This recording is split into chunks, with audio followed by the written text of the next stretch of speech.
Hello everyone, Cricket and Corky's Clubhouse coming at you with another video. Today is kind of like a tutorial or an exploration of a part that kind of gets overlooked and we don't really talk about a lot when it comes to the 1987 Talking Playmates Jill. So just to continue that preservation and documentation of Jill, I am going to do a quick video on what you see in front of us, which would be her legs. Often overlooked because if you think about the rest of Jill, she's mechanical. We're always focusing on the inside of her parts, her head, even her arms. Even though they're not mechanical, they move up and down through motors. So the legs really are the only thing that is just completely plastic and has no movement, mechanical movement that is. So it's usually the first thing I take off of Jill too. When I get ready to dissect and go in and start working on things, I just take the legs off because they're in the way. Also, the legs are very fragile. So you've heard me mention multiple times, a lot of times when you get a Jill, if she's not packed correctly, her legs will break. And that's kind of what I want to show today. I want to show you some different ways her legs can break and what is salvageable, fixable, and what is not, and just kind of looking on the inside. So I am working on this pair in front of me here, and you see she's got one leg it's kind of hard to get her legs on camera because they're so long. You see she's got one leg here that works, and this one is broken off. So the way Jill's legs work is she's articulated in two spots here. So this would be covered up obviously by her torso. And this part turns. So you hear it's really loud. The first time you hear that, you're like, oh my God, I broke something. But that's just the noise that it makes, as scary and loud as it is. And if it's really tight, it's really hard to move. And if it's loose, it's easier to move. It's a little harder now because I don't have much to hold on to turn that.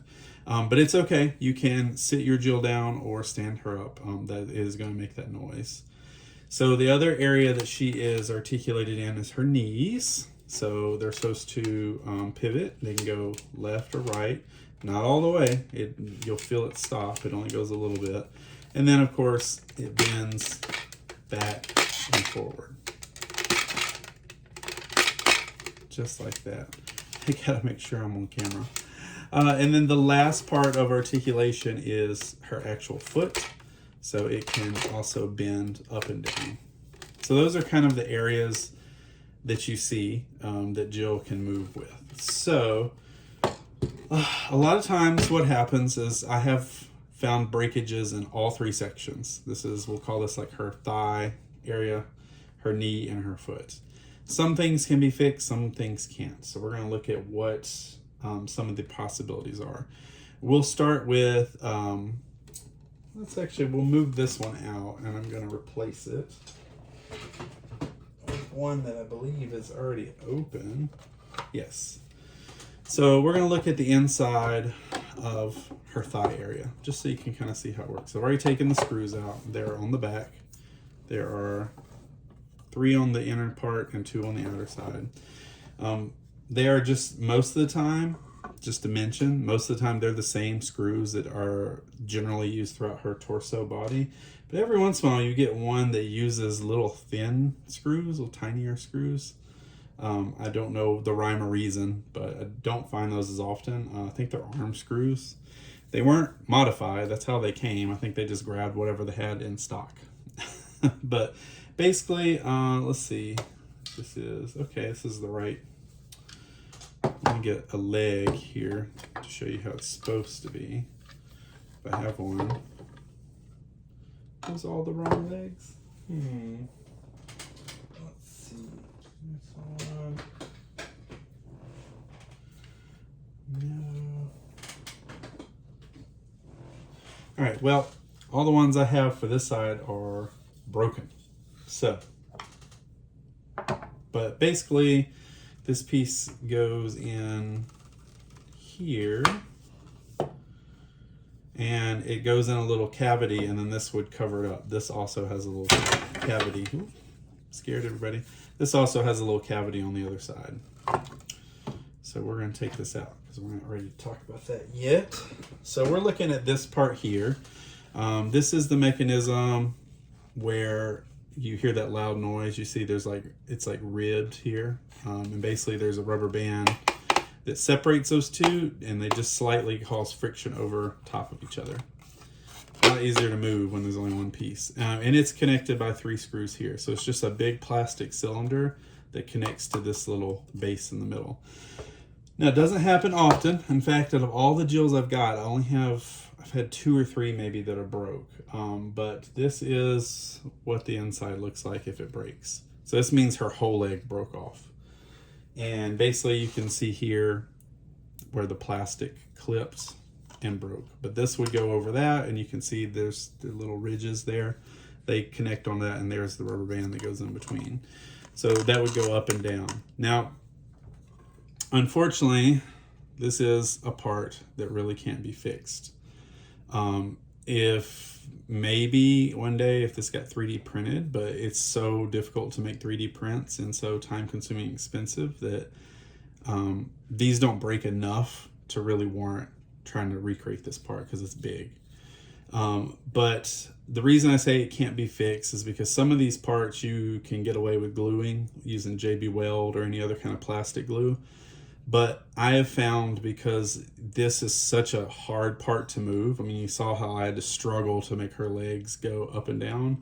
No glue is going to hold. There's too much force. So even though it looks sturdy and you think it's going to hold, you're going to turn that leg and it's going to snap right back off. So unfortunately, this is a part that can't be fixed.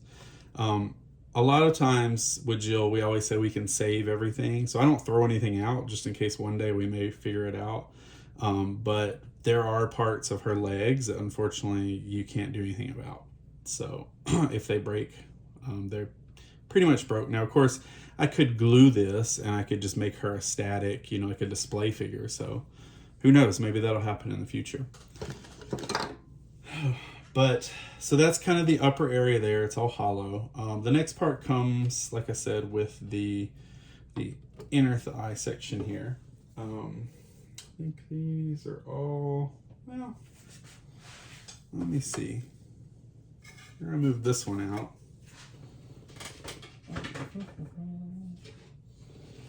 See if we can bring one back up.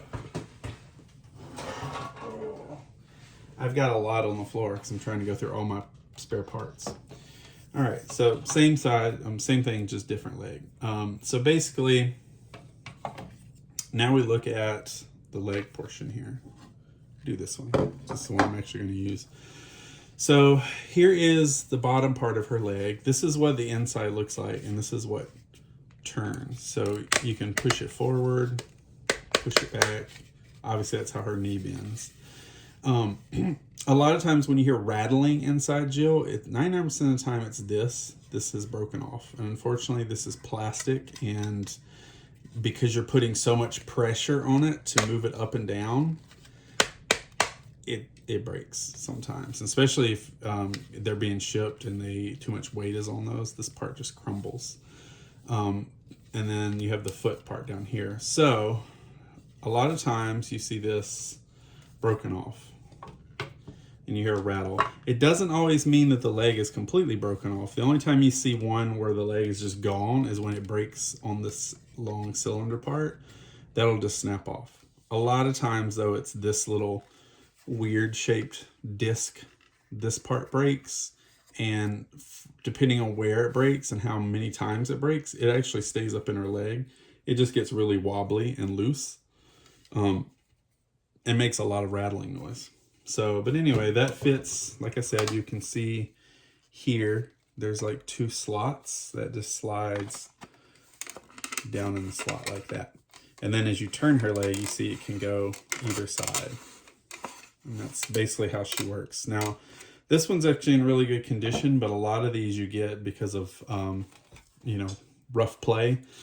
This is very warped or bent, and this is bent or cracked, or, there's a bunch of different variations of what the plastic looks like. So this is actually a really good one, which is why I want to try to save this leg. Depending on where those breaks are, again, it's going to depend on what the leg is going to do. But 99% of the time when you hear a rattle, when I open it up, it is because this part, some section of this has broken and it's rattling around in there. And I have an example of that. Yeah, that's what I was looking at earlier. So here's a broken one. As you see, remember what came up and around, all this is broken off.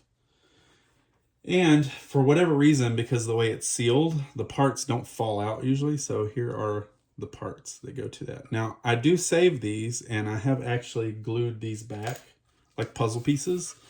And the only reason I've done that is because this isn't really a point of pressure, right? We talked about this is the point of pressure. This is the part that turns, not this little thing. All that does is go back and forth. So technically, I can fix this. I can glue those pieces back on with JB Weld and merge them together, and it should hold. And so far, I've tried it a few times, and it's fine. This is the part, if it breaks, that is probably the worst thing that can break, because I couldn't even think of any way that you could possibly fix that, because there is so much pressure. Like, you have to really push to move her knee, and it's just smooth plastic that would just immediately snap back off with glue. So there really isn't a fix to that, which is unfortunate. Luckily, you don't see that part broken as often. It's usually this, so that can be saved. I don't think I have any glued ones in here right now, but that's that part. So that's a savable part. So far, that's the only part of the legs that can be saved. And then the last section is the foot. This one is the most minor because it doesn't affect Jill really in any way. But you see how this is loose? Basically because there's another one of those plastic joints up inside here. So see, it's loose. This is the way it's supposed to be. So you can bend it and like make her foot on tippy toes or whatnot. Again, it's just more point of articulation. It doesn't really do anything. I rarely stand my Jills up because that is super dangerous unless you have a doll stand, because if for any reason she tilts or falls over, she's so fragile and plastic that anything could break on the outside, or something could come loose and break on the inside. So I don't really worry about her articulation in the foot, but still, I like to restore. The only problem is this is one of two parts that you cannot get to whatsoever.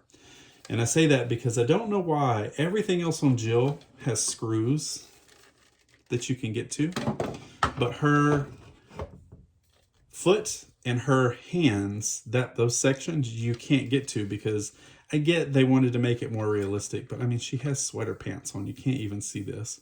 But they actually sealed a seam here. There is no screws to get into this part, which is unfortunate, because if you could, not only could you possibly fix the broken foot, but you also could possibly make a reproduction of this whole piece. And then that would eliminate the whole situation with the feet or the foot.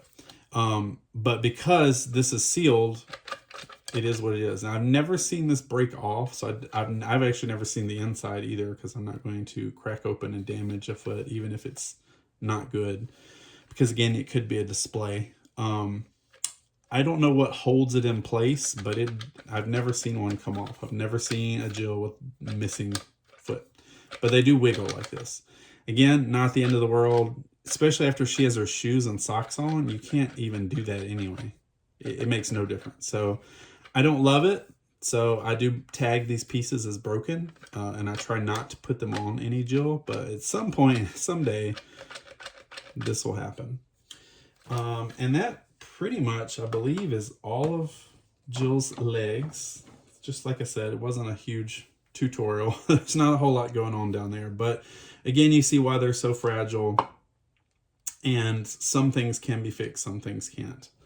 Really, if you think about it, out of all this, the only thing that can possibly be re-glued is this piece here that breaks off.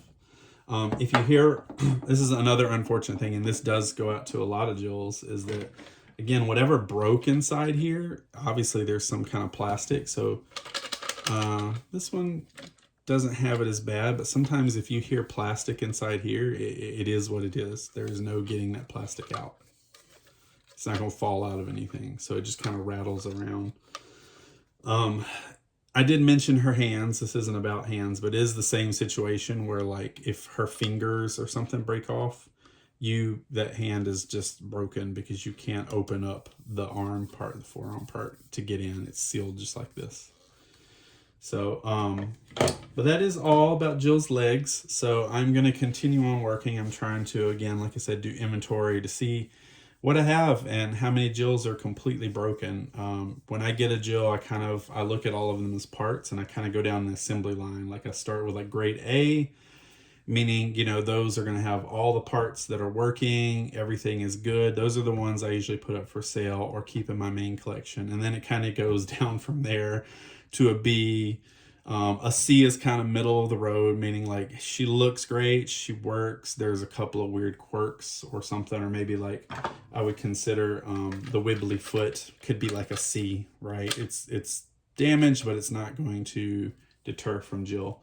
And then you've got pretty much anything under a C, you know, D and F. I usually just consider those, I call those parts Jills, because there's something that's so damaged that it either needs to be replaced, or if there's enough broken parts, or like say there's corrosion and the inside's messed up, I just dismantle the entire Jill and all the parts just get sorted into bins. And that's what I'm trying to go through now, is just all these Jills that I have just completely dismantled for maybe I needed some parts. I'm trying to go back and see how many Jills I can build with the parts I have, because I need to clear those out as well. So yeah, so that is it. Oh, I'm never going to be done. I always come up with something else. This is also something that I don't love, but you kind of, it's just part of it sometimes. You see, hopefully it shows up on camera. This is darker here. You know how like her eyes turn yellow? There are parts sometimes where I think her peachy skin was put in the sun or something and exposed, and it's got that yellowy Simpson-ish color to it. That really, unfortunately, there's not much you can do about that. Luckily, she has clothes and shoes on, so you can't see it. But, you know, I used the Retro Bright in that little video I showed you with the eyes. I have found sometimes it works okay on this, but also because it's a bleaching agent, usually it dries this all out, makes it kind of like white and not pleasant looking. So I don't see it as often with this yellowing, but if it has it, it just has it. I'll clean as much as I can, but it is what it is. So, okay, thank you so much for watching. I hope you learned a little more about Jill. And don't forget to comment, like, subscribe, share. I have mentioned I am trying to do the TikTok thing. So I do have a channel over there with the same name, Cricket and Quirky's Clubhouse, where I post little fun videos and stuff, because you can play more audio and do some special effects over there. So check it out if you have the TikTok, and I will talk to you all in the next video. Thank you so much.